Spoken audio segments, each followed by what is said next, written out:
Good day or good night to all, depending on wherever you are.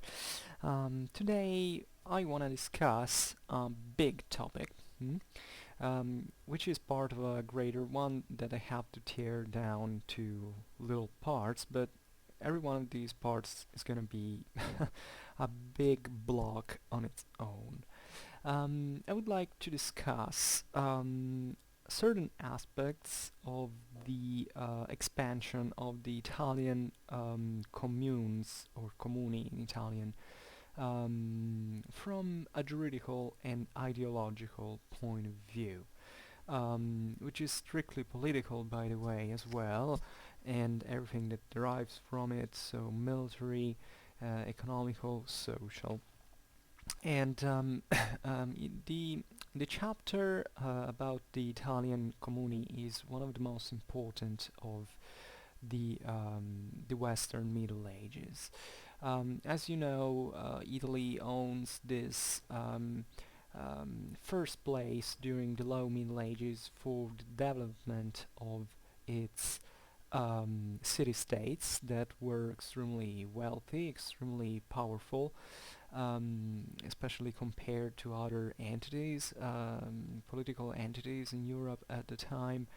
The reasons are many, we can't cover them all, but synthetically, let's say that Italy was a fertile country placed in the middle of the Mediterranean and hence in the middle of some of the most important trade routes of the time. It had a solid and infrastructural net of urban settlements that had basically survived, even with obviously many transformations since the times of the Roman Empire. And even though you can find city-states all over Western Europe and generally especially in those areas that had been in fact more intensely urbanized during the Roman age, let's say that Italy remains the place where there were more cities and that were more powerful and richer, and had therefore a very big expansion after the rebirth of the 11th century. And it was an anomaly at the time. Italy remains an anomaly for compared to the rest of Europe for basically all ages, because it has very particular features that other countries lacked. And however, what I want to talk about today is how these city-states expanded on the politically and juridically on the rot essentially of the comital powers that were formerly centered in the cities themselves. Why is this important? Well, this is important obviously for the eventually the geopolitical pattern that eventually the Italian peninsula had, because what you find if you take a political map of Italy at the time is to find all these many city-states that had an area around them that is called in Italian it's called contado, which is vernacularization for comitatus. The comitatus, as you know, in medieval Latin has many meanings, but in this context was the term that defined the area of juridical competence of a count, which is something that was created in Italy with the Carolingian conquest, and that had basically survived as the the average district form in especially in central and northern Italy related to the cities.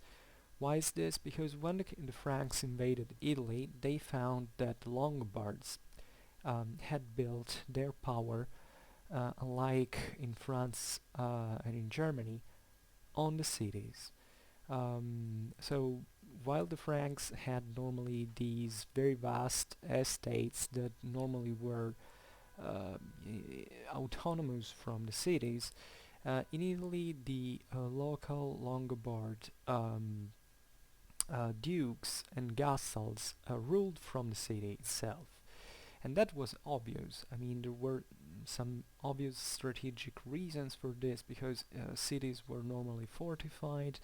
They were by its foundation in the Roman times located into strategical positions over very important communications such as roads and rivers, and they dominated this area around that was the countryside. And normally but not all the times, to every city, to every of these cities corresponded a bishopric. So this is also another characteristics that Italian cities had at the time that especially was emphasized during the the Ottonian age, that instead of placing a bishop coming from Saxony that the emperor could place there, what the Ottonians did was to basically reconfirm comital powers to the bishops that had already remained in the city. Why is this? Because, as you know, the Ottonians reconquered Italy from beyond the Alps to the empire. Very theoretically, we should really explain this better, but what in practice happened is that when the Saxons arrived in Italy, they understood that they didn't have the force, they lacked the sheer force of controlling Italy for what it had become. Italy was very rapidly on the rise, economically speaking, and placing a German count that came from a completely different reality would have been impossible.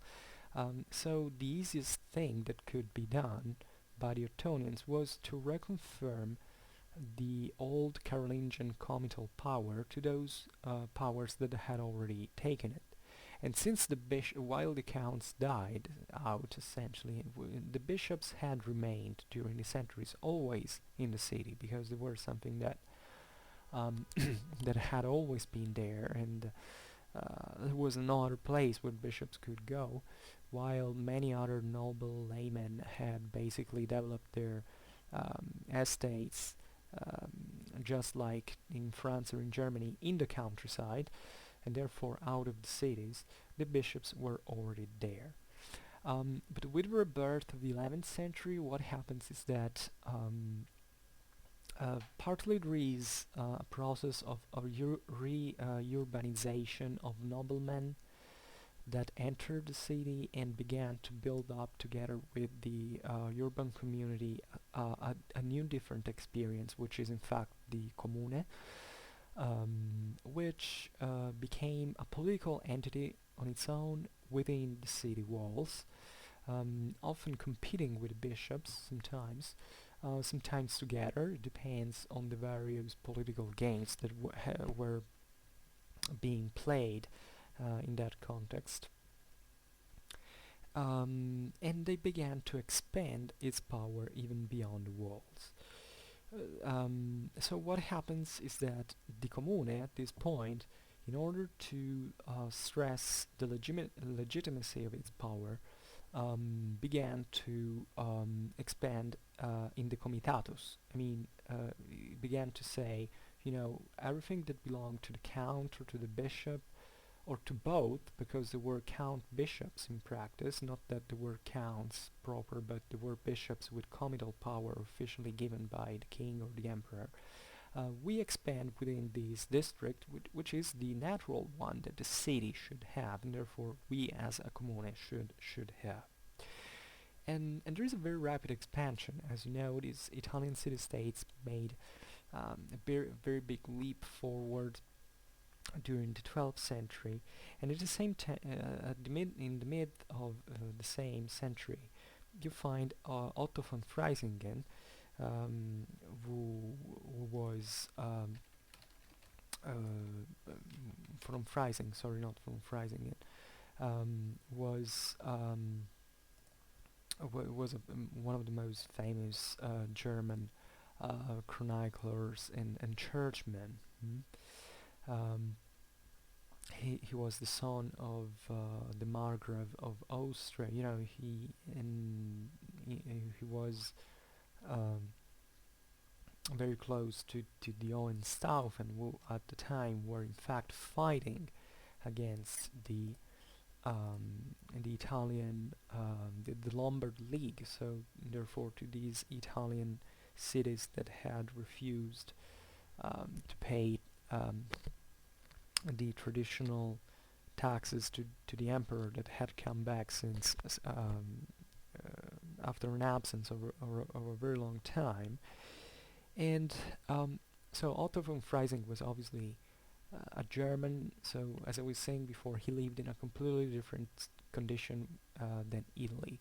In Germany, there were cities along the Rhine in southern Germany, but they weren't anything like the Italian ones, except maybe the bigger ones, take Cologne. But it was a completely different political and social situation. The local popular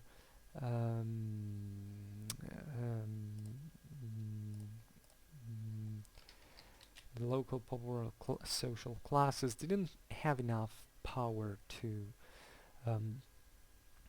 basically rebel to the count or the bishop. In fact, if you take Cologne, it was the seat of one of the most important archbishops. Eventually in Germany there were similar things to what happened in Italy, but never in the same on the same scale. And what is mostly important is that in the eyes of Otto, and as well as in the ones of the German emperors, what is happening in Italy was something incredible for the same nature, for the very nature of the political experiments that were being carried out. And he Otto stated that the Padan Communi had basically gained over the inhabitants of the various districts, which were the one of the bishoprics. So interestingly, comes back the what we were talking about before.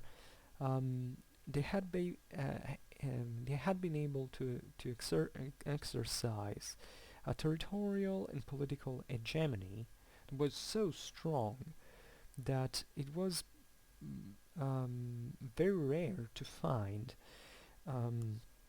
He writes aliquis nobilis vel vir magnus, which means basically it was impossible to find any nobleman there or another great man, meaning some person that some lord of sort that could hold power that was independent from the so-called imperium. So even he uses this word, the imperium of the city. And he also states that in fact these districts are called comitatus. So he's saying something incredible, because in Germany there were nobles everywhere ruling. I mean, there was a noble that ruled over a city, whether he was a bishop or another layman. That was the social order. He looks at Italy, to northern Italy, and he says in these places the cities have basically taken out or taken in substantially the every nobleman, every person that, even if maybe it's not even of he doesn't say even of noble blood. He's not strictly saying something like that. He just says that there was there wasn't any lord of sort that wasn't tied and dependent to the from the city power, and and it's very important at this point that also the idea of the comitatus, because in Italy at this point these cities were expanding, as we were saying before, within this district that was usually the bishop, the diocesan one. Mm. Um, we can say that the diocese was the core from which the city proper was expanding. Now, I'm no expert essentially on the relationship that was in this sense between the citizenry and the dioceses relatively to the bishop power, whether it was a sort of even of need of belonging in some way, meaning that maybe the diocese was felt more as something personal of the people inhabiting in the city, and not just juridical and territorially defined space. But what is important is that most of the times these dioceses did absolutely coincide with the Carolingian comitatus. Mm. And therefore, what the cities were doing in order to legitimate what their expansion, because there was always a need of legitimization here, because the kings and the emperors theoretically were still there, and even the popes had their saying about what was going on, sometimes even in the clash between Pope and Emperor in this sense. And from the end of the 12th century, what we find is that the Communi, in order to give legitimacy to their own expansion, they began to say that the political rights deriving from the political rights that had to be of the city relatively to the territory were such, either as a bishop's seat or as an ancient center of royal administration. So they were basically theorizing the dependence of the natural, we can say dependence of the comitatus from the city, according to the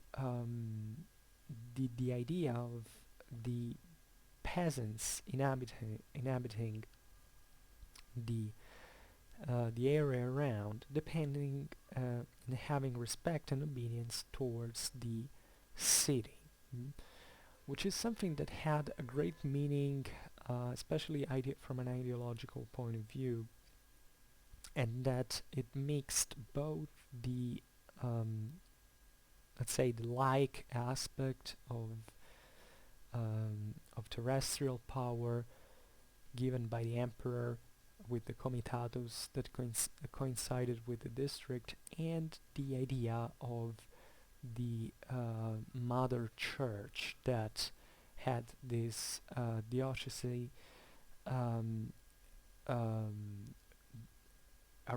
the church, obviously, and the bishop's seat, from which depended all the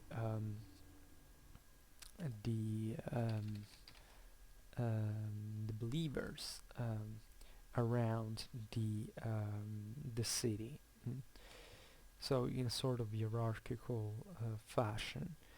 And therefore it was quite natural for the Italian Comuni to expand their power their rights in the name of these former territorial repartitions. And it was a great ideological coverage, covering. I mean, if you think about it, in a world like the medieval one, where everything was done with a juridical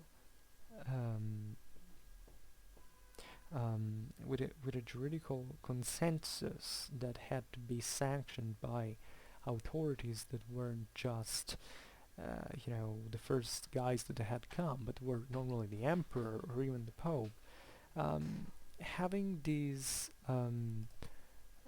means of assessing its own power through a juridical legitimization was of crucial importance.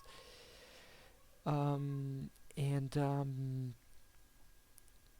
this was used obviously by the Commune to extend its territorial power over over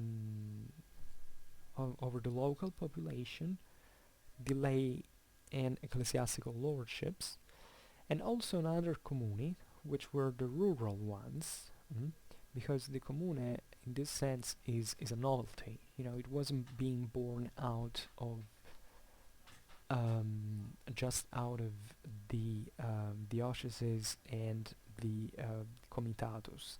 It was being born also spontaneously in the countryside. There were rural communi that, however, were smaller normally, they were weaker normally, and therefore the urban communi did expand over them. And and in practice, you find that these these territories and relative communities became a political district. It became part of a political district ruled by the city. So in the sources you find the term used often as districtus, so the district, posse or podere, which is between Latin and Italian, which it means later etymologically speaking the area owned essentially, or even virtus or forza, which means a virtue or strength, probably emphasizing in this part probably the military, more the military, or at least a sort of something that military power, but something more, something that had been gained essentially, even with some merit by the city over these other entities, and all of this, once again we say it, it's better not to forget it, was extended approximately over either the dioceses or the ancient comitatus.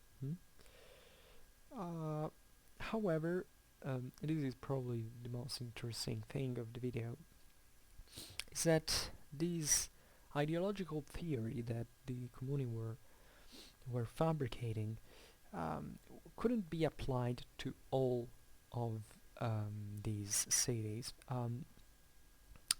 in Italy, especially certain ones that had greater ambitions at the point of going beyond the limits, the borders of the ancient diocese or the comitatus.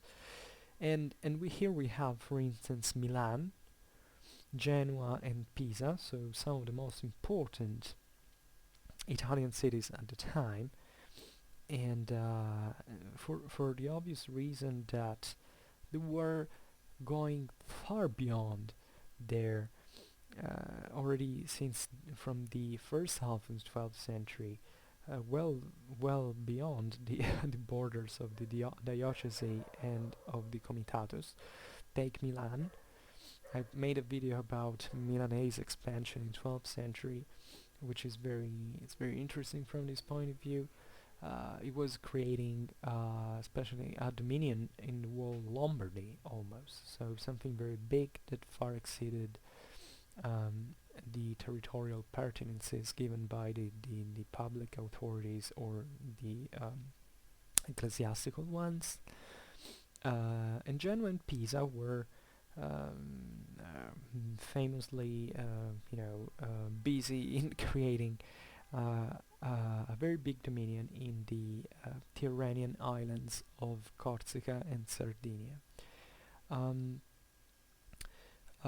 But there are also other examples of how the dioceses and a comitatus system was basically not matching with the expansion of certain cities.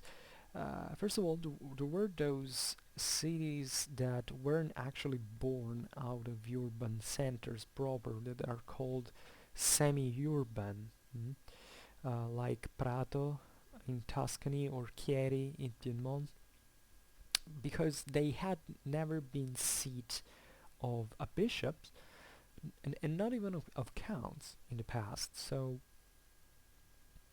they had jurisdictions that were that had basically nothing to do with the public and ecclesiastical ones, and that however were powerful enough to expand and to build from scratch their own political territory. Then here we talked even about the clash between the Hohenstaufen and the Lombard League. We name in that context the founding of Alessandria, which is today in Piedmont.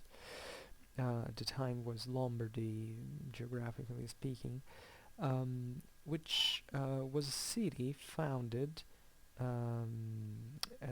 in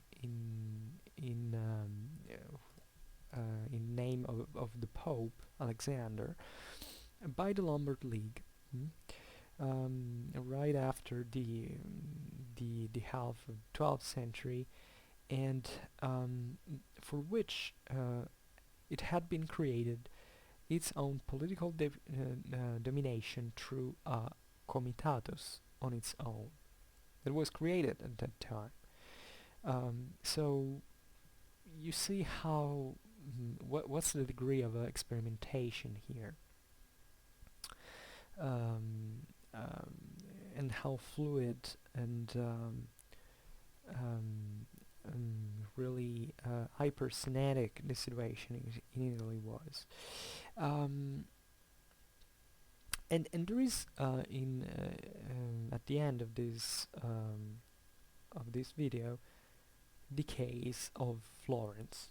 Florence is in this time not really the big city that would become in the following centuries, but it was already growing on its own, very slowly but steadily. And in fact, from the 13th century, the Tuscan city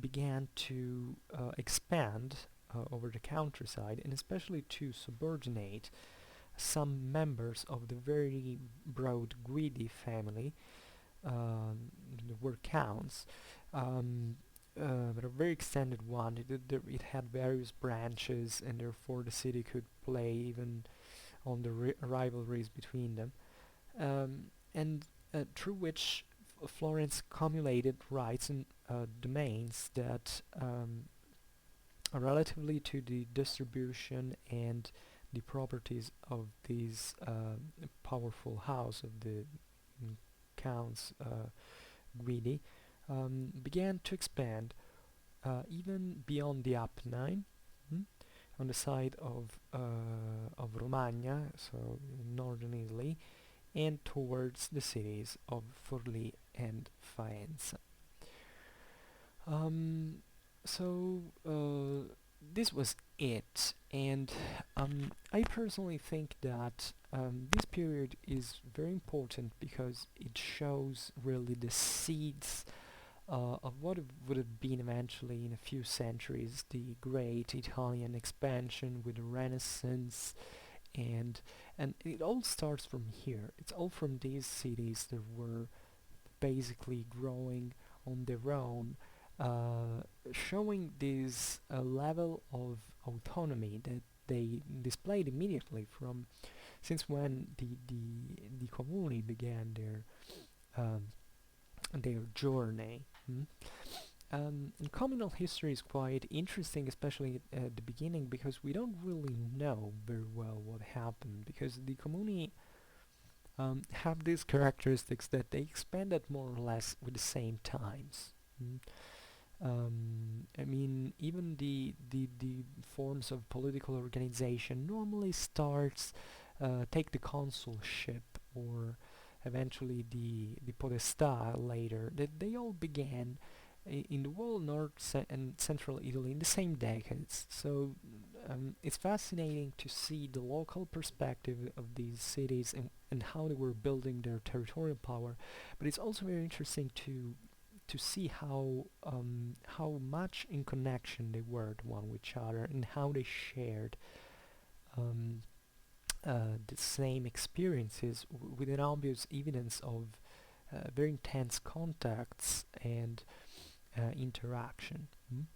And I found always very interesting how these cities and these classes that created the Comuni, the Italian Comuni, were actually starting not doing something extremely revolutionary as it could seem by the midst of the 12th century to Otto Freising, but they were changing a lot of things by starting from by playing according to the rules, or at least faking it, by saying in this case, let's start our power not as a new entity that came from nowhere, but basically substituting to the episcopal or comital powers that were already in here and that already controlled the district, or comitatus as it was called. And in parallel, how this process produced also an ideological let's say an ideological um, group of of justification of legitimizations in a way, which were all backed by a great juridical development. Italy at this time is making a huge leap forward, not only economically and culturally speaking, but also juridically. The Italians at this time were taking the Roman right back with a very pragmatic mind at this stage. Nothing like it would have happened in the following centuries, where basically universities all over Europe fossilized with a very crystallized Roman law that had been codified. At the beginning here, the Italian cities were doing were showing an incredible degree of experimentalism, something you don't find anywhere else in Europe at the time. So I hope it was clear. Probably the middle of the explanation was a bit confused, but I hope to have made the point clear.